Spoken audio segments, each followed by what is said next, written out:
प्रथमे जानतु आजिर पाणीपागर खबर। दक्षिण अंडमान सागर सृष्टि होता लघुचाप एवं घूर्णिबल परिणत हो जाएगी, जार नाम किसी एपर्यंत बात्यार नाम दिजाना आ बात्या केउँ आड़े गति कर से नहीं किसी स्पष्ट जना ओडिशा रे बात्या लैंडफॉल करार कौन भी सूचना नहीं।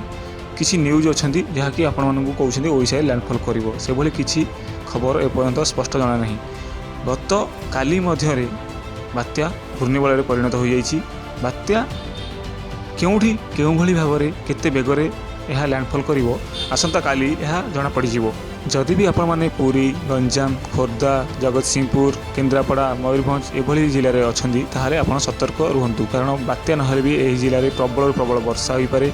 आउ बात्या आश्रयस्थली रे रहिया पई आपण यथेष्ट चेष्टा करंतु। पाणीपाग विभाग सूचना कि एबे जो राज्य में वर्षा होउची यह बात्या प्रभावर वर्षा नुह, यह हेउची लघुचाप प्रभावर वर्षा।